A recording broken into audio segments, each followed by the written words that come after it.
गाईस म्हणतात ना सर्वांना सुट्टी असते पण मेडिकल स्टुडंट्सला कधीच सुट्टी नसते. म्हणजे त्यांच्या लाईफमध्ये एकदा आलं मेडिकल लाईनमध्ये की नुसता अभ्यास अभ्यास अभ्यासच असतो. तर ते खरंच आहे. म्हणजे आता मला दिवाळीच्या सुट्ट्या पडल्या तरी माझा अभ्यास काही संपत नव्हता. जाऊन दे म्हटलं आणि जरा बाहेर आले राऊंड मारायला. तर बघा इतकं छान असं वातावरण झालं ना. म्हणजे मुंबईला इतकं गरम होते ना आणि गावाला मस्त असं पावसाचं वातावरण चाललं, मस्त हवा वगैरे सुटले. गावचं वातावरण तर आत्ता एकच नंबर झालं मी म्हणते. त्यानंतर आम्हाला जरा पाहुण्यांच्या घरी जायचं होतं म्हणून मग मस्तपैकी अशी रेडी झाले. का तर पाहुण्यांच्या घरी नटून ठटून गेलेलंच परवडतं. त्यानंतर मग मस्तपैकी रेडी झाले आणि निघतानीच बघा मग एवढा पाऊस आला आणि आला ते आलं एवढा आला की जायचं नावच घेत नव्हता.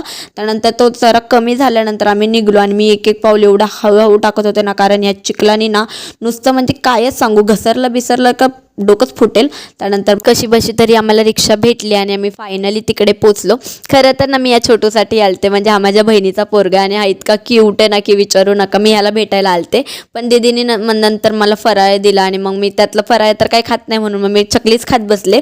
त्यानंतर मामी वगैरेला भेटले, मस्त सर्वांना भेटून झाल्यावर मग निघाले आणि निघाल्यावर तर इतका पाऊस आला की विचारू नका. मामी एका साईडला थांबलो पण कशाचं काय थोडंसं भिजावंच लागलं आम्हाला. मग भिजता भिजता घरी आले आणि खूप भूक लागली होती म्हणून आधी मॅगी बनवून खाल्ली.